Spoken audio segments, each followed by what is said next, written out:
Hey guys, it's Try here, and today I will be talking about why the Treaty of Versailles was unfair on Germany. So what did the Treaty of Versailles do to Germany? It forced Germany to pay basically all of the war reps, made its army super weak, gave Germany's colonies to other countries while also taking a fair bit of German land, made Germany take full blame for the war, and installed a terrible democracy in Germany. Economy. The war reps added up to about $400 billion USD in modern currency. These reps were so huge, Germany only finished paying them in 2010. The US loaned Germany some money to help make paying war reps easier, but things still sucked in Germany, so they fell behind in war reps. Germany falling behind in war reps made France and Belgium occupy the Ruhr Valley, an area heavy with factories, for payment. Due to all of the economical stress, Germany started printing money, which only caused hyperinflation. A loaf of bread that in Berlin cost around 160 marks at the end of 1922 cost 200 trillion marks less than a year later. Then, in 1929, the Great Depression happened and the USA wanted its money back. This made Germany's already broken economy even more broken. All this economical depression made it easy for an angry man with a silly mustache to gain power if he said he could fix it all. Military. The Treaty of Versailles forced Germany to reduce their army to 100,000 men and only 6 ships in the Navy. The Germans weren't allowed to have submarines, an air force, tanks, and heavy artillery. To protect France, Germany had to completely demilitarize the Rhineland. An angry man with a silly mustache broke all these rules. Land. France, Belgium, Denmark, Lithuania, Poland, and Czechoslovakia all got land from Germany. Poland split Germany into 2, which made an angry man with a silly mustache very angry. Japan, the United Kingdom, France, Portugal, and Belgium all got some of Germany's overseas colonies. Weimar Republic. The new constitution gave every German the freedom of speech and religion, and equality under the law. Perfect new constitution, right? Wrong. Here's why.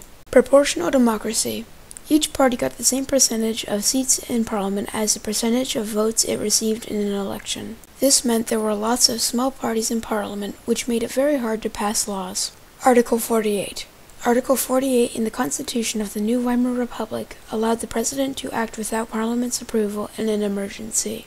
But it did not clearly define what an emergency was, so the power was overused, which is bad for obvious reasons. This made it very easy for an angry man with a silly mustache to take power. Taking full blame. The Treaty of Versailles forced Germany to take full blame for starting World War I, but Germany did not start the war. Here is how World War I started. A Bosnian Serb nationalist killed the Archduke of Austria-Hungary, which made Austria-Hungary send a bunch of impossible demands to the Serbian government as compensation, to which the Serbian government refuses. So, Austria-Hungary declares war on Serbia. After a bunch of allies come to aid both sides, there is a world war, which brings me to my next point. All Germany did was help an ally, which everyone else did, so why is Germany taking full blame for the war? Besides, the war was caused by infighting in Austria-Hungary in the first place. So, why was the Treaty of Versailles unfair on Germany? Although Germany used evil weapons in World War I, like tanks, flamethrowers, and gas, the Allies copied some of Germany's tech, and also used shotguns. Germany wasn't the only country committing atrocities, yet they got all the blame. For instance, the Ottoman Empire didn't get punished that badly for the Armenian genocide. The Treaty of Versailles limited Germany's military to the point where they couldn't defend themselves, and completely crippled the country's economy, making it a hellhole. On top of that, they split Germany into 2. This made the Germans incredibly angry, and some people started making scapegoats, and almost everybody either leaned far right or far left. The unfairness of it all made the German people want revenge for what the Treaty of Versailles had done to them. They wanted their land back, they wanted their pride back. Since Germany was such a hellhole, a certain fascist dictator rose up by saying he could fix everything. He created Jews as a scapegoat, and started a whole new conflict to take over the world so that Aryan people could reign supreme.